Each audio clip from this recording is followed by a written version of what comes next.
Say it also helps with night sweats, chills, and other menopausal symptoms by blocking the activity of neurokinin 3, a chemical in the brain that helps regulate body temperatures. One endocrinologist calls it a game changer for women. Deborah Rodriguez, CBS News. Few spotty showers and storms possible late this afternoon. Partial sunshine develops, a high in the low 80s. Tonight, slight chance for rain and storms early, a low near 57. I'm meteorologist Jennifer Wojcicki on News Radio WGNS. Currently, it's 62. The Good Neighbor Network, FM 101.9 and AM 1450 Murfreesboro, FM 100.5 Smyrna, and online at WGNSradio.com. This is the Roundtable. A look at the news, views, politics, and people that are shaping Rutherford County. And good morning, everybody. Welcome to your Tuesday morning edition of the Roundtable Show with your hosts, Wayne Blair and Rick Hall. We come to you every Tuesday morning here at WGNS Studios in Murfreesboro, and we try to focus on things around Smyrna and history and North Rutherford County, really. But Mr. Wayne, good morning, sir. How are you? Good morning, Brother Rick. Doing well. Beautiful day, sunshine, sure pretty warm. Nice weekend. Congratulations to Landry on her two graduations. One from Bethel and one from Smyrna High School at the same time. And congratulations to all of our Rutherford County graduates, because there's quite a few of them. And we had a big weekend. It was Hillary's birthday Saturday. They got rained out, but we were on the lake Sunday, so we made up for it. So just a great weekend overall. That's awesome. And I hear you had an incident at the lake. I want you to bring that up. Yeah. Talk about it. Clean it up. Everybody's done this. Right? Yeah, clean up the boat, Zach and I, and his phone plopped out of his pocket and creamed off the side of the boat into the water underneath the dock. And so it was there from Sunday evening to last night. A diver, matter of fact, a Rutherford County product, I should have got Zach to give me his name, found it, and it was still on. That's crazy. And he called me. Crazy. He called me on it last night, and it'd been underwater for 24 hours. How about that? So iPhone's pretty like a Timex. Takes a licking and keep on sticking. Years ago, I kept a thing of rice in my boat. We had pagers and cell phones, and it seemed like inevitably they would get wet somehow. We'd stick them in rice. Yeah, so. it just it was pretty phenomenal. So, but a good weekend. Looks like the weather's supposed to be good this week. So, looking forward to playing outside with the grandchildren. Hopefully so. Who we got with us today? Brother Rick, we have someone that I admire and have for years and years. As we were talking before the show started, that his story could be told like he grew up here in Rutherford County rather than West Tennessee. Before we, prior to Nissan, in this county community, just growing. But fellow Rotarian, just an amazing man, as far as I'm concerned. God bless you for serving, and just thrilled to have retired Colonel Mike Waller this morning. Colonel, thank you. Well, thank you for having me. It's an honor to be here, and I appreciate those comments. I'll settle up with you after we get through here today.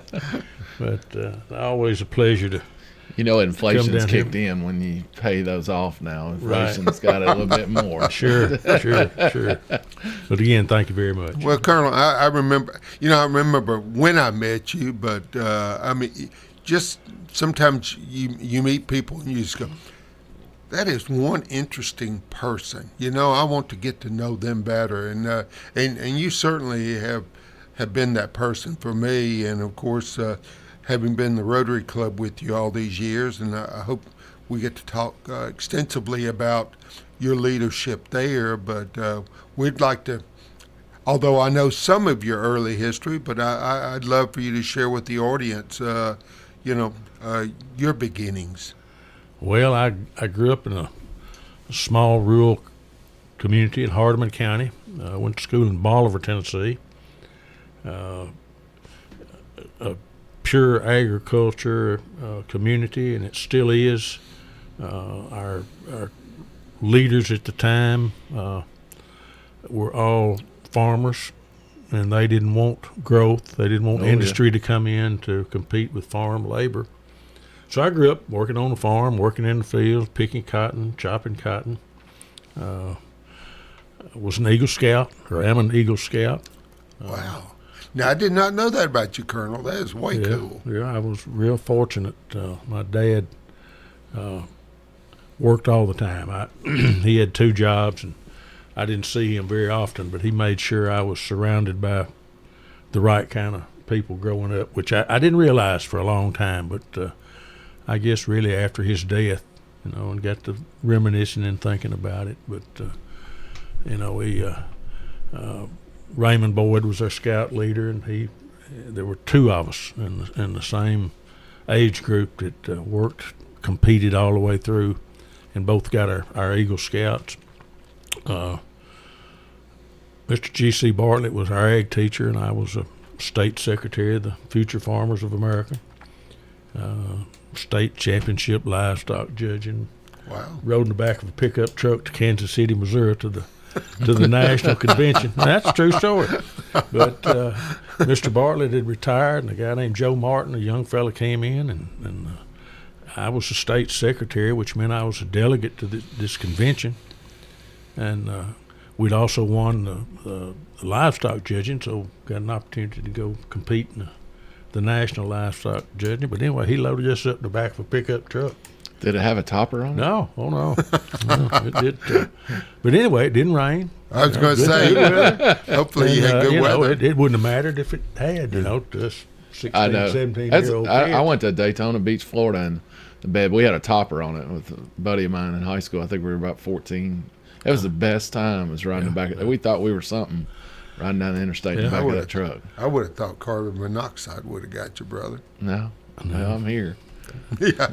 But anyway, I had an opportunity to go to UT Martin, study agriculture, and work for a farm credit organization called Production Credit. I think they're still in business, but they're called Farm Credit System or something like that. Did that for a few years, and at the same time I was trying to farm. I'd brought home some young gilts, female pigs, and grew them out. And, the first litter I sold, the first feeder pigs I sold, didn't even pay the feed bill. But anyway, I grew that, and then had an opportunity in a few years to buy a bankrupt grain elevator farm supply business.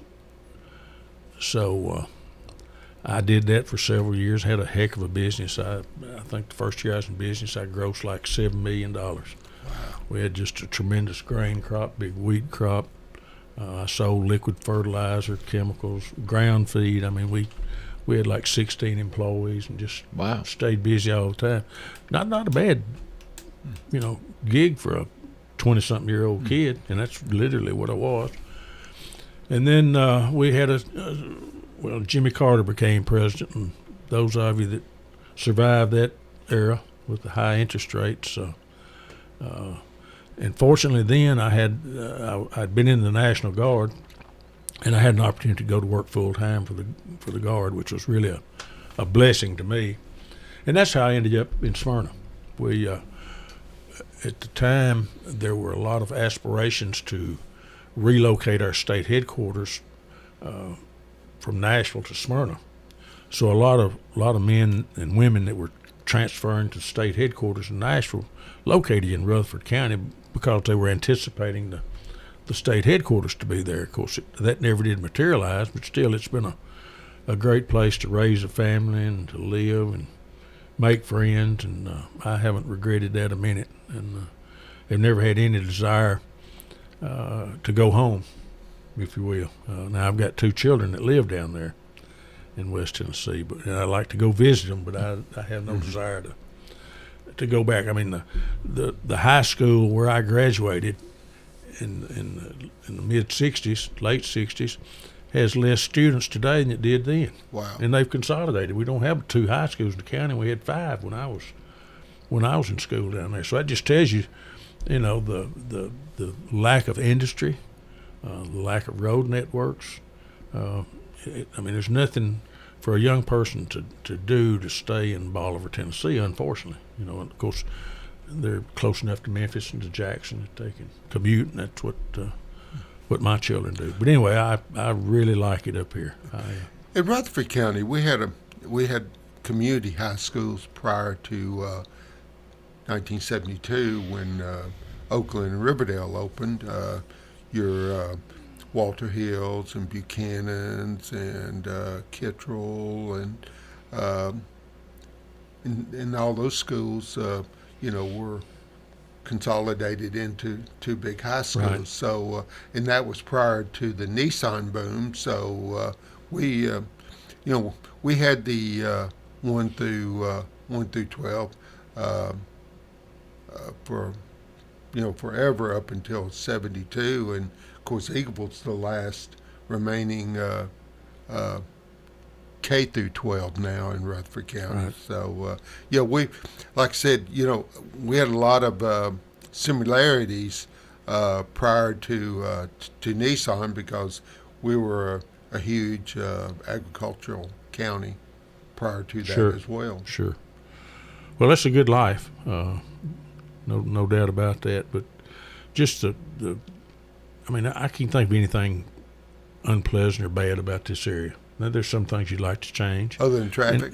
Well, there's challenges, but that's not a bad problem. Sometimes it's kind of like paying taxes. I'd a whole lot rather be in shape where I've got to pay taxes than to where I don't. Right. And I've been in both, and I can tell you, sir. life's a lot better when you're earning that and able to pay taxes and have to pay taxes. So it's not all bad, but it's a great place to live. One of the first things I did, Wayne, when I got up here and I convinced some people to send me to Leadership Rutherford, and that was a real eye opener, especially to somebody that's not from here. But sit through those sessions and meet with Jerry Benefield and go through Nissan and tour his farm, have John Hood come with all his pictures and explain the history of the county. Mm-hmm. Doing that, I made a lot of. I have made a lot of good friends. And what year was that about? Do you remember? Wow, that would have been in about 95, 96. Yeah, and I still cross paths with a lot of good friends that that were in our class. But I like it here. Playing sports in high school? I did. I of course, we didn't have the equipment and the facilities. I like baseball, and I was always the catcher because I didn't have the equipment. But the coach always had the glove and the mask and all that stuff, so I ended up being a catcher. I liked football. I was always I don't know if a brawler would be the right word, but I didn't mind getting in a little skirmish every once in a while. Mixing it up, if you will. But I was little. I didn't weigh but 155 pounds when I graduated from high school, and I played center and linebacker.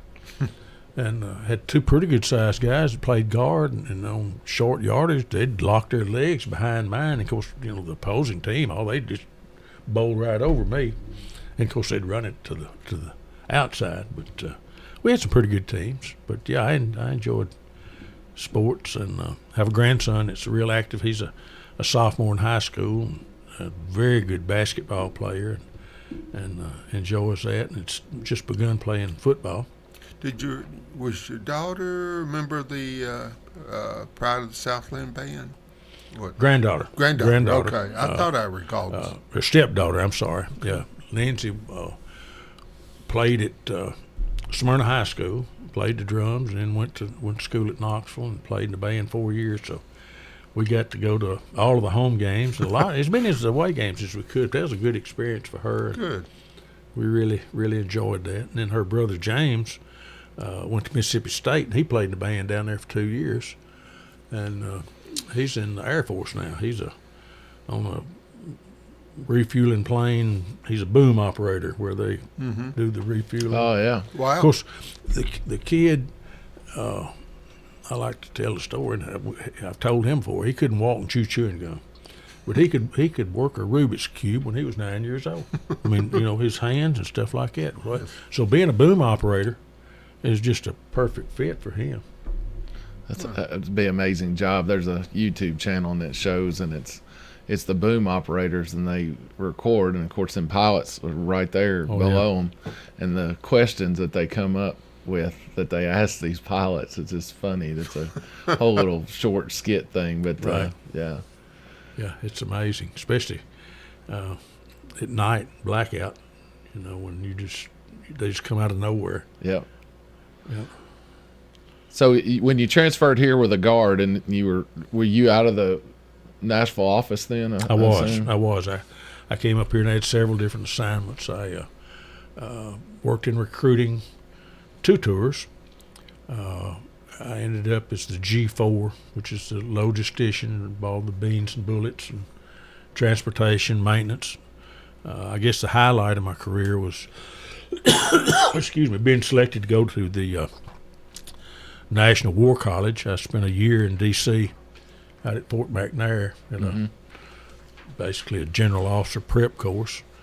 They told us when we enrolled, 2/3 of the class would make general officer. Of course, we had all branches of military. We had State Department, and we had 30 overseas officers. I mean, we had a Chinese officer, Japanese officer, all over Europe. And of course, they would mix us up in different classes and different groups, depending on what you wanted to major in.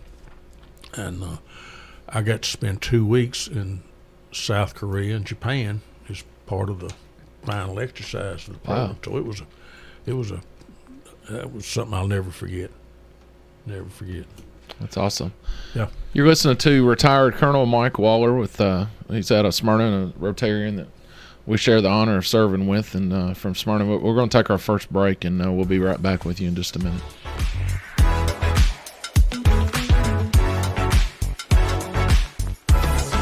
The City of Murfreesboro is hosting a career fair on Friday, June the 9th. Alex Jones for the City of Murfreesboro. It'll be held on the Civic Plaza, right out front of City Hall, where you see the fountains and the pretty greenery. Over 30 employers representing a variety of industries will be at the upcoming career fair on the Murfreesboro Civic Plaza. We have healthcare, FedEx, fast food, even airlines like Southwest. Career fair, June 9th from 9 to 1, rain or shine. 9 to 1 on our Civic Plaza at City Hall.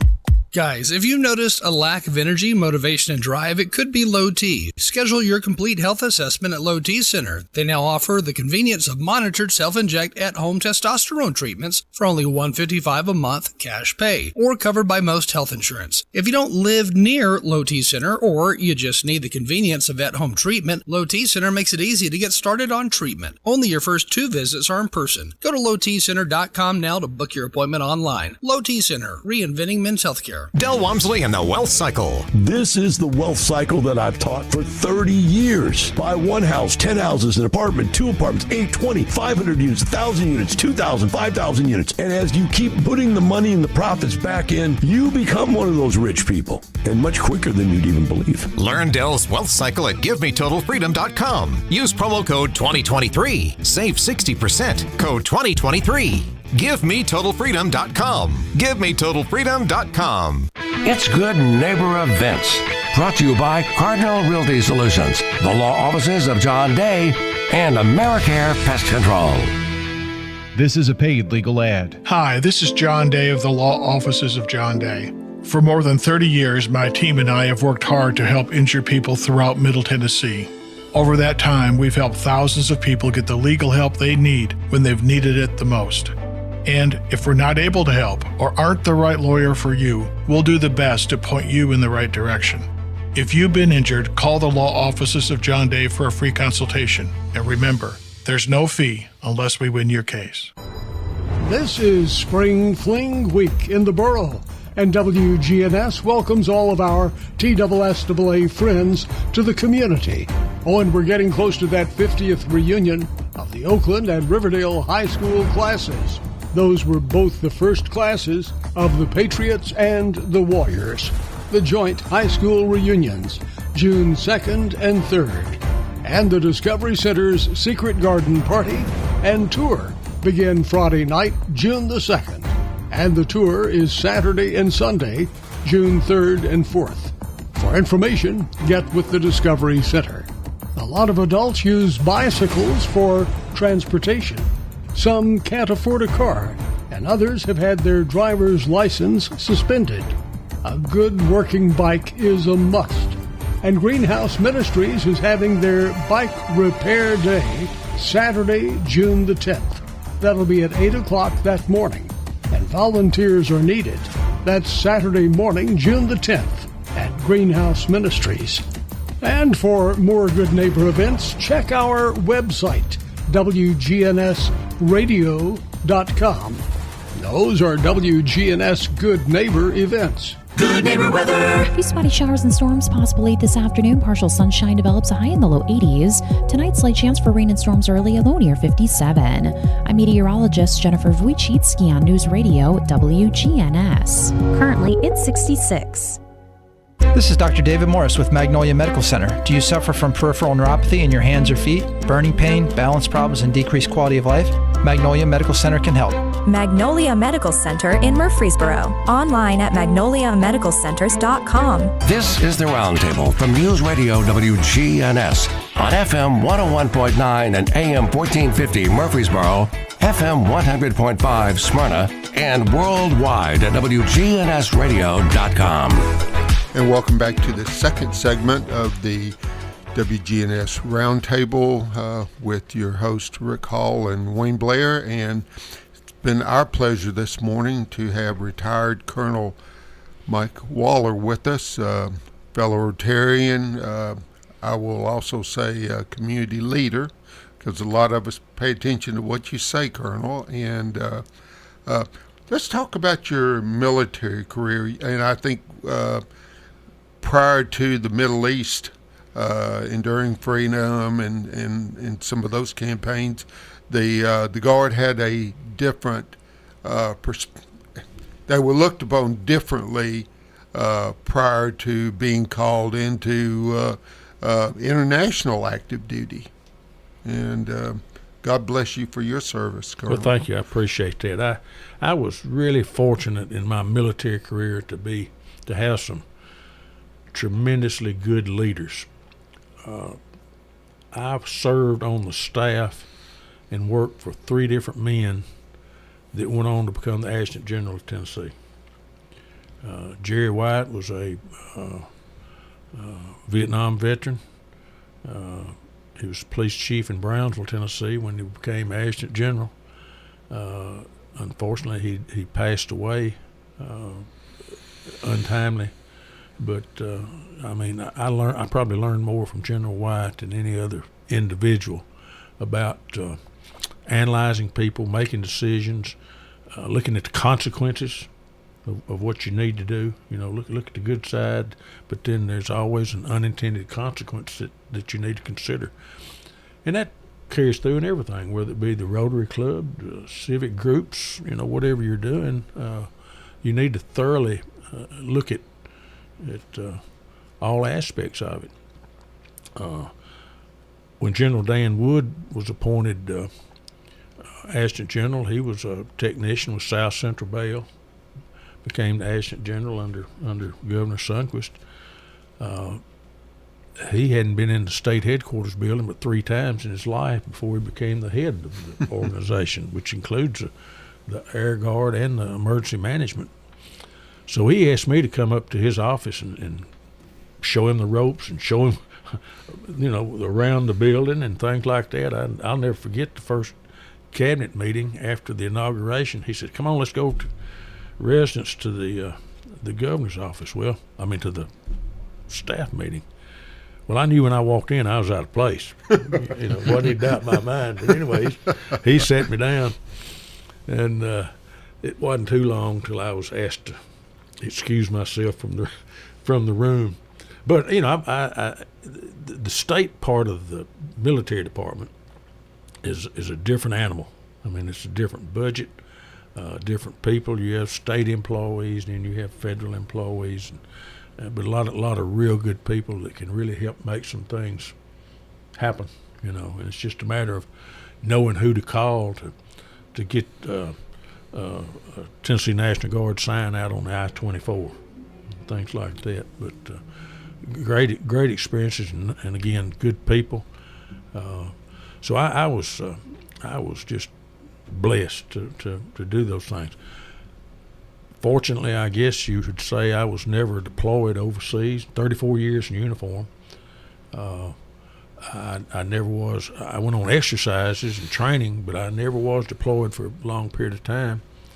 My only son and namesake is a master sergeant with the National Guard full time now, and he's been to Iraq twice since I've been retired, and that's tough on the father.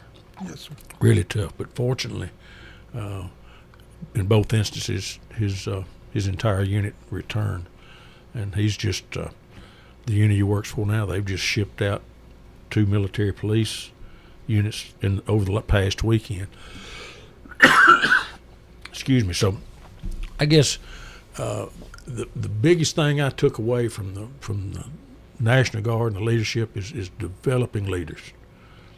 I know one of my latter assignments, when I had a large staff, I kept a notebook with each person's name, and I would routinely call those people in individually and see where they were in their education, see what their desires were, and see where they wanted to go in their career. And I can tell you 2 young ladies that were staff sergeant, E6, both of them told me, said they wanted to be a sergeant major. Well, we had to send them to some different schools, but we came up with a plan, and both of those young ladies retired as sergeants major. How cool. One of them just has retired. Barbara Sanders, she was out at Blackman High School as ROTC instructor after she retired from the military. But then, you have the others. I had one young man who was a Spec 4. He said, "Hey, I'm content doing what I'm doing. I don't want to do anything else." Well, it's no need in wasting your time trying to make something out of somebody that didn't, that's content doing that. Well, especially if they're doing an incredible job. Well, they were doing an adequate job, but this young man had no desire. So I said, "Well, just keep at it. Let me know if I can help you." But I enjoy telling those stories, and then I've got a lot of others that I tried to help in different ways that were very successful.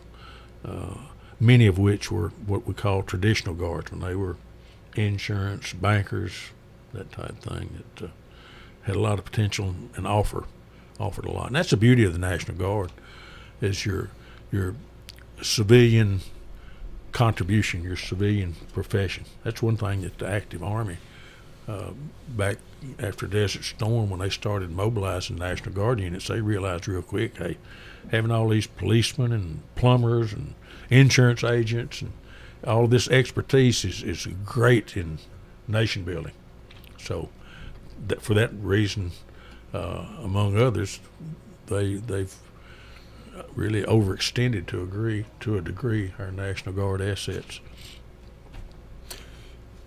Who would be the most interesting person other than General Wyatt? Who had been the most interesting person that you met in your 34 years career? I guess General Carl Wallace. He was adjutant general for like 17 or 18 years through different administrations, and he was a newspaper man. He was a major and owned a newspaper in Lebanon when he was appointed adjutant general. But he was one of those who would kick your rear end and take names. And when he wanted something, he didn't care how you did it, what you had to do. He expected it. When I was in recruiting, his ambition was to have a National Guard unit in all 95 counties. Well, it was a waste of time trying to explain to him that a lot of these counties, the smaller ones particularly, Moore County, For instance, there's just not enough population base, and there's not enough people there to sustain a unit. I mean, if you put a unit in some of these places, which we never did go in all counties. As a matter of fact, in the last 10 years, they have downsized a lot because a lot of communities have become more urban and don't have the young people to support the units. Recruiting's tough. I mean, the standards are so high, both academic, physical. I mean, you've got to be a unique individual and want to be in the military, whether it's active duty or the National Guard or Reserves, to be involved anymore. And that's been a challenge and will continue to be a challenge as well. I don't know if you caught it this weekend or not, but the Smyrna, they sent off a Guard unit left out on Sunday for a 1-year deployment, and it's the 267th Military Police out of Dixon, and I think I'm trying to remember now. I was looking it up because I knew it was somebody that a detachment was going out with them, but they're going for one year full thing. They were headed to Fort Bliss, and then from there they were taking active duty in Kuwait for the next 12 months. Right. And but we still have pretty heavy presence over there, I guess. We do. I can't tell you how many units, but from what I understand, there's quite a number of them. The sister unit to the Dixon, and I don't remember where the subordinate unit was from, maybe Waverly. I believe it was Waverly. And then you had a unit from you're exactly right. Dixon and then Waverly. Lexington and Savannah. They went out a few days earlier out of Memphis, headed to Fort Bliss. Remind us how it works. I'm deployed as a guardsman, and I'm a teacher. I'm a police officer. I'm an attorney. I have a professional career, but I'm going to be gone for a year, serving my country in the Guard, but overseas. How does that work? I know there's protections there too. Well, there are reemployment rights, and fortunately now I've been retired quite a number of years, so I can speak more to Desert Storm in those areas. But I know we had a unit in Mountain City, Tennessee. It was one of the first units when General Wallace started his growth pattern. We put a unit in Mountain City, and it's a long way from Nashville, Tennessee to Mountain City. Beautiful country. But there were 3 individuals, prominent citizens up there, that helped back it. One of them owned a big trucking company, Danny Herman. You see his trucks all up and down the interstate. Danny passed away 2 years ago. But Danny had a number of employees who were over-the-road truck drivers. And Mountain City was their home base. Of course, he had terminals in El Paso, Texas, and St. Louis. But he would always tell his employees, he said, you plan, and don't let us forget, bring you back to Mountain City for your drill weekend. Well, when that unit deployed, he guaranteed all of his employees salary, not when they came back, but while they were gone. So the families got paid his full salary, and then of course he was the employee was on active duty, so he got paid then. They got paid for that, so they made it as easy as they could. Of course, we had by then we'd built a new armory up there, and that was a civic center, and they would have dinners and things like that for the families. At Christmas, they had a big, Christmas tree and Santa Claus. Patriot. Oh yeah. So I mean, that's just one example of many that goes on around the communities with the National Guard, because you've got a lot of elected officials, very important people in communities that go with these units, along with the electricians and plumbers and everybody else that's a member of the Guard. So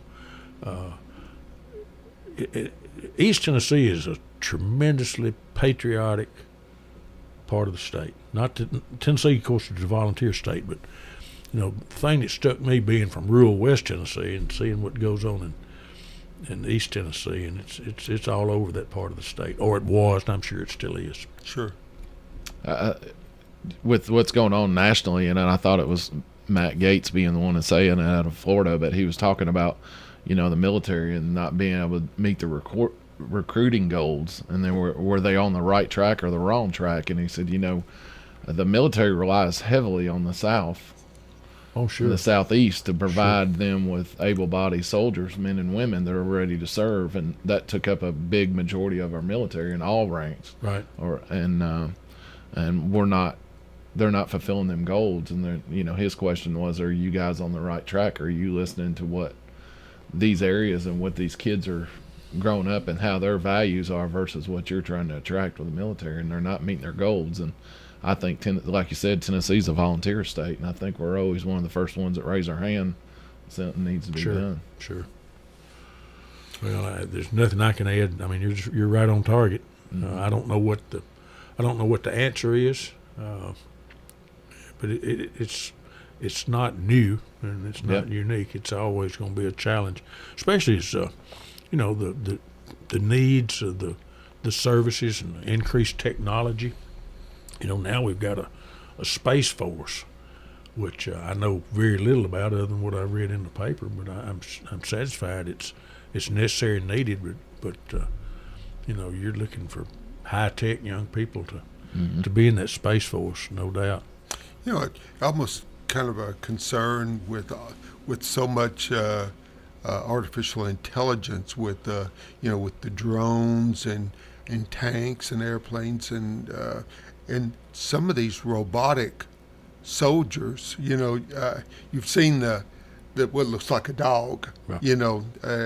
On shows, but kind of science fiction that's coming to life right now. Oh, it is, and this artificial intelligence scares me.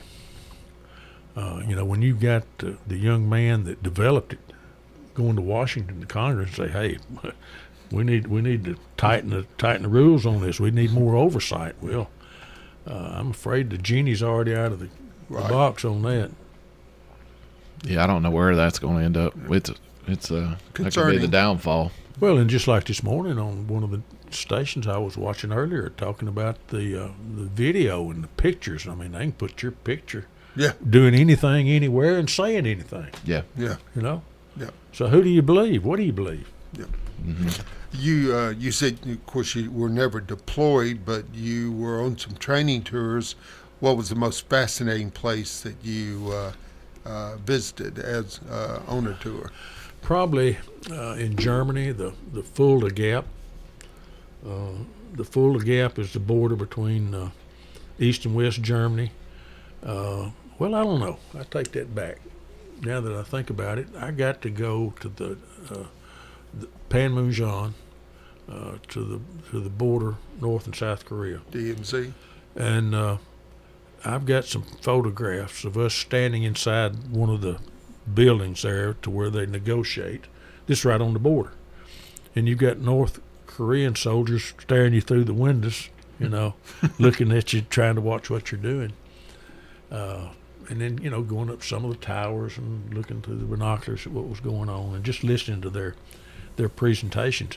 Now, I did that in 99, I guess.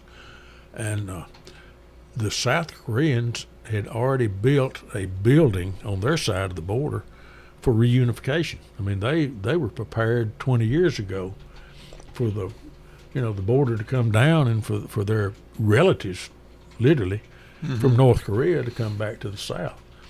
And they were pretty explicit. They expected very few, if any, South Koreans to want to go north, but they expected most of the North Koreans to want to go south. And I don't think that's changed. Yeah. But they were prepared. They had a huge building to process those people and rail lines to ship them down to Seoul. But we during that week we got to visit their military installations and automobile manufacturers and ports and things like that, and took a night cruise over to Japan, to Hiroshima, and some of the scenes you saw on TV last week. I got to go there and visit that. So I guess that's probably on second thought, the highlight. But I had a lot of good experiences, and the greatest thing's the people. Yes, sir. That's awesome. You're listening to retired Colonel Mike Waller with the National Guard and Smyrna resident, and we're going to take our second break, and we'll be right back with you in just a minute.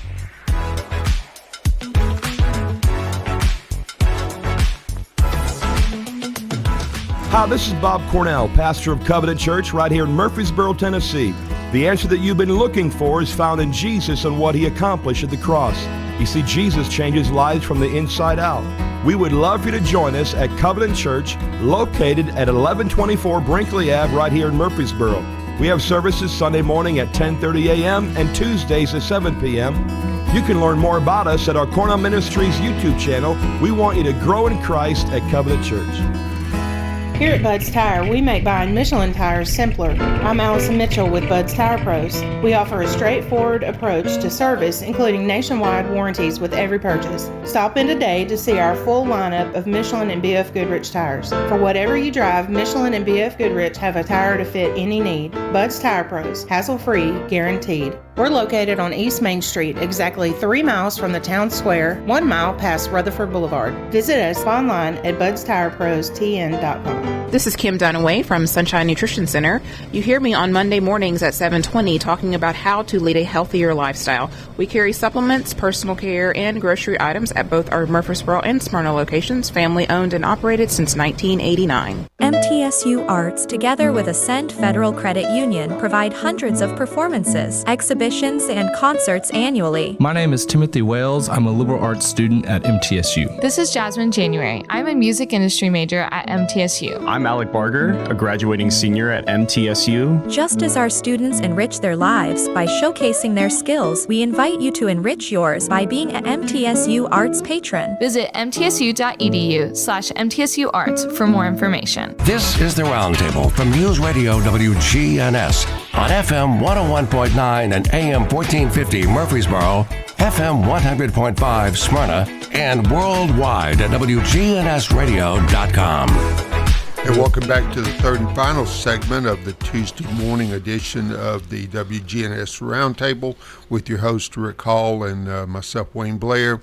It's been our pleasure this morning to have retired Colonel Mike Waller as our guest. Rick and I know Colonel Waller not only as a retired colonel, but also a community leader and incredible leader in our Rotary Club.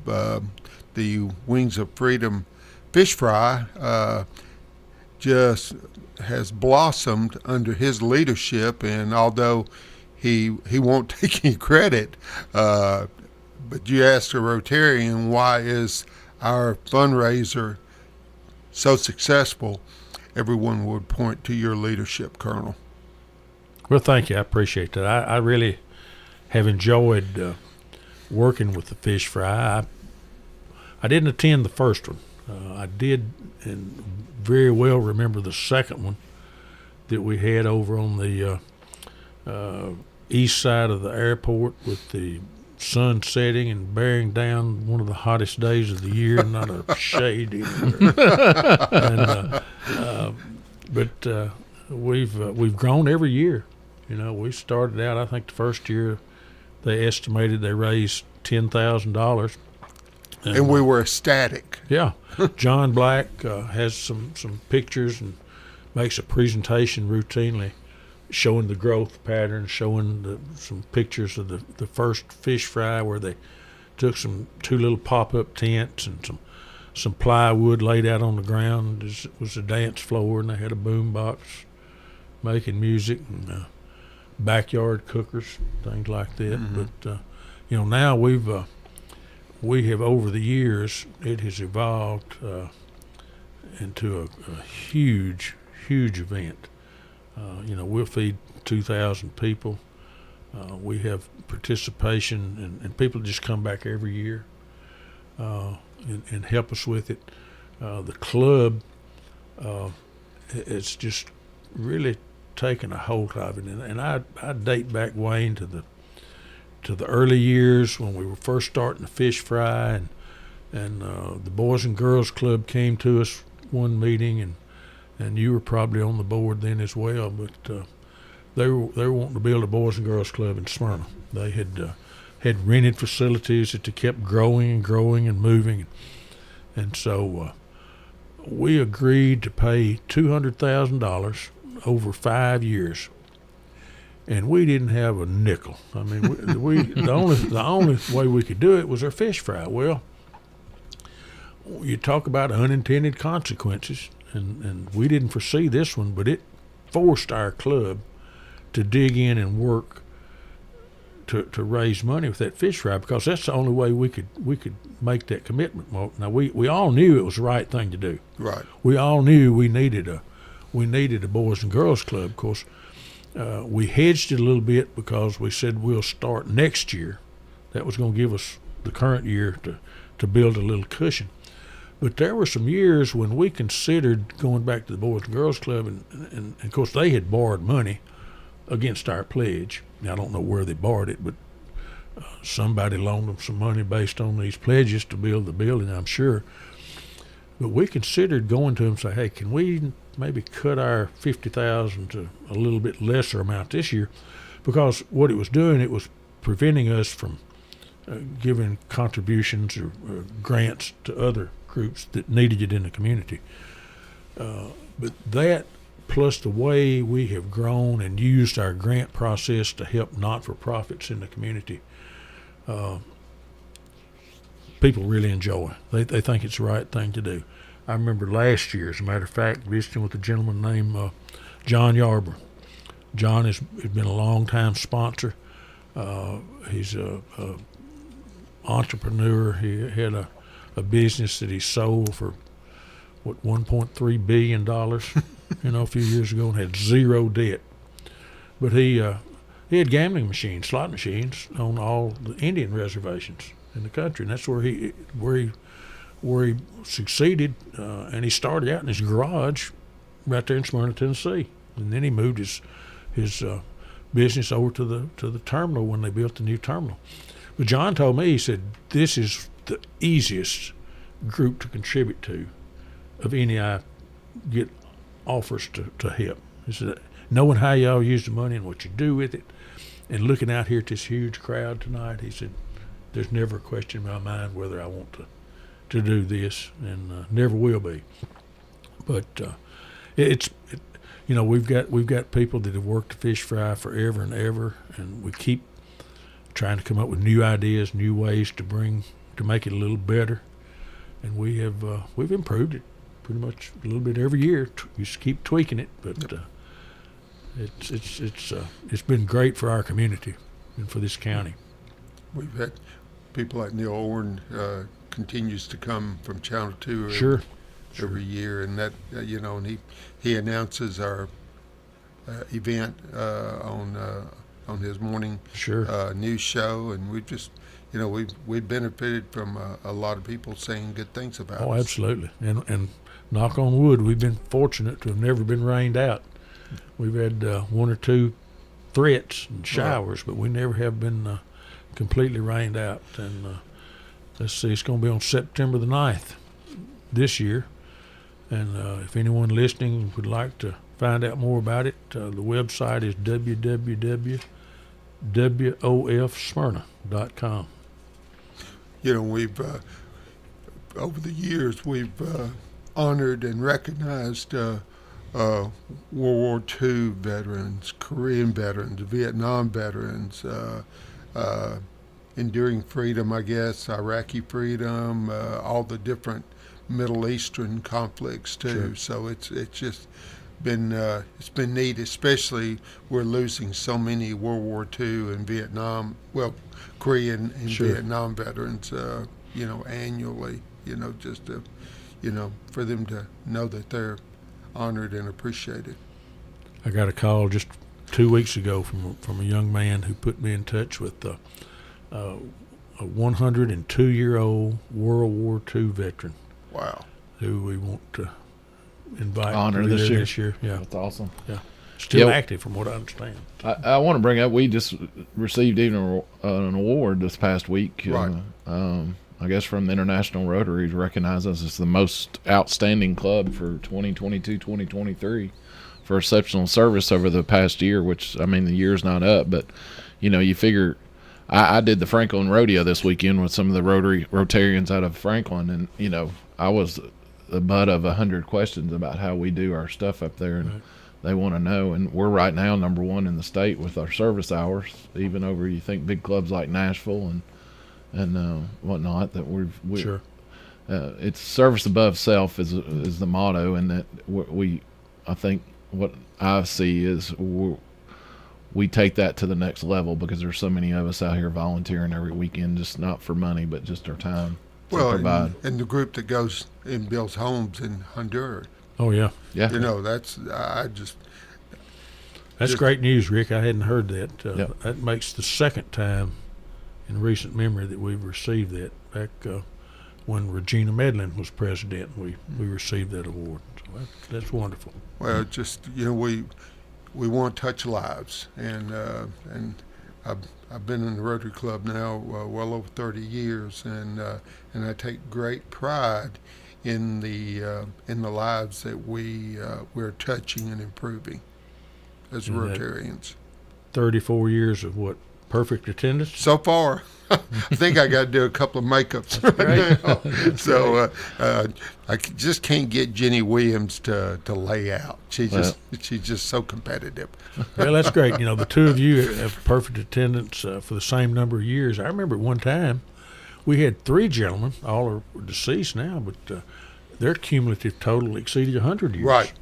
Rob Roy, Dick Meta. Grady Cole also. Maybe so. Yeah, I mean, and I think Grady was a charter member as well. Yeah. So it's just a really great time to be with community leaders and entrepreneurs and business leaders on a weekly basis. Oh, and the thing that impresses me, and I had visited a number of different Rotary clubs around the state over the years, but the youth in our club is just phenomenal. Yeah. We've got so many young people that want to get involved, which that just makes you feel good. I think I was young at one time. No, but we've got young at heart. A few gray beards like us, but we've got a lot of young people. Yes, we're blessed. Young and they want to lead. Yeah. And want to get involved. Yeah. Well, thank you for being here with us today. Well, I've enjoyed I hope it. you enjoyed this. Thank you for having me. Yeah.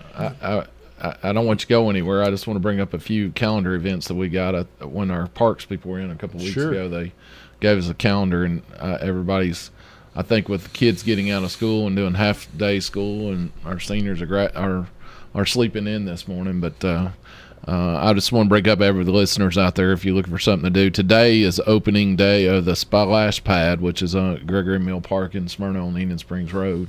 So that's opening. That's free, so it doesn't cost anything. You're allowed to bring a picnic lunch or whatever you want to do and bring the kids out and enjoy that. It looks like it's going to be a good day for it. And this past weekend, the farmers market I saw was opened up. I think it runs between 8 and 12 on Front Street in Smyrna. So that's going to run every weekend now through the end of September before it goes out. So booth rentals and things, I think they've had a couple of slots still open, I saw. So if you're interested in doing something like that or want a booth, the Smyrna Outdoor Adventure Center, 459-9710 is the number to reach for that if that's something you want to participate in. And something they've had in the past, but I saw on this brochure and I want to bring it out, is party room rentals. So with the number of kids and people trying to find places to have birthday parties, they now offer 2-hour stints for $125 for the room, but it includes 30 wristbands and admission tickets and tables and chairs and a refrigerator, sinks, and everywhere to have a good party for a couple hours for your kids, because I know you don't want to have them at home.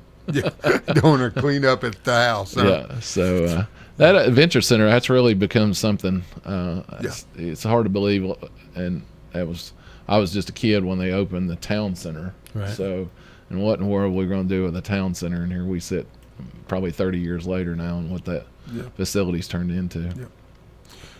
Colonel, we just want to say again, God bless you for your service, and a young person that might be interested in pursuing the Guard as a career to coincide with whatever civilian career they've decided on. How would they pursue that, Colonel? They have recruiting offices in most communities. I would just go Google National Guard recruiting and see where the closest office is and pursue it like that. And before we leave, I think I would feel bad if we didn't at least think about the time that we're entering here with Memorial Day.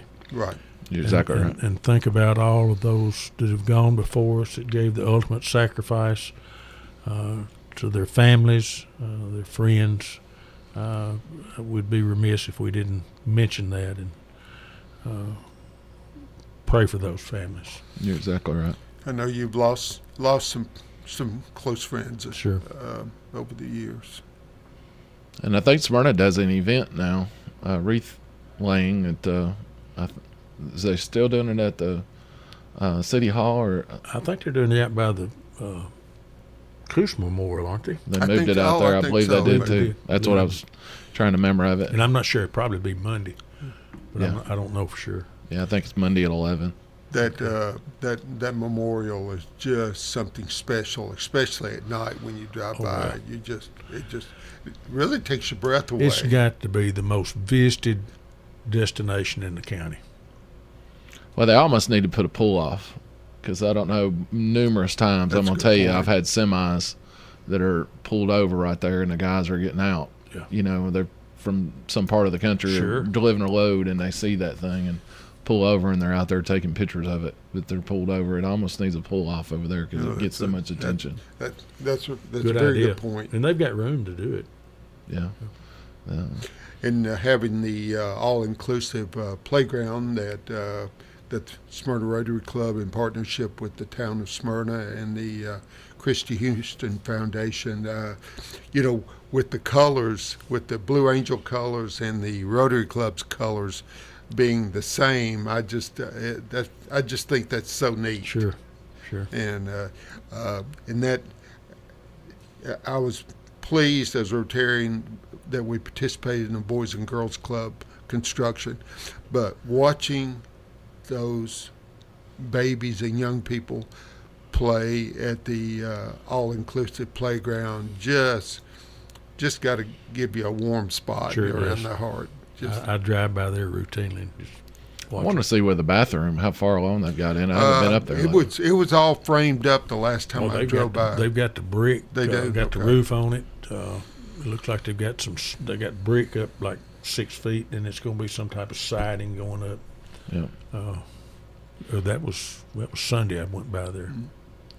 So it's coming along. That's really going to be special. Well, have an adult changing table, and those of us that do not have those issues, we can't fathom, having, that there's an adult that has that need, and to have that available, it just again makes you proud that you're providing that service. And when we started that project, I never dreamed that there were so many people with special needs in our community. You just don't think about it till you hear from them. Yeah. And I've any number of families that I've learned about since then that I never dreamed had those needs. Well, with COVID hitting, and I just think of the Tennessee Rehabilitation Center out there on 8th Avenue. They weren't open for a while, but they're taking students back now again. So what kind of participation they're going to get out of those kids? Right. Yeah. Well, thank you everybody for listening today. God bless you, hope you enjoyed our show, and please have a safe and happy Memorial Day weekend this weekend. I know a lot of people will be on the roads and doing things, but be safe. Be safe. Have a great day. See you later.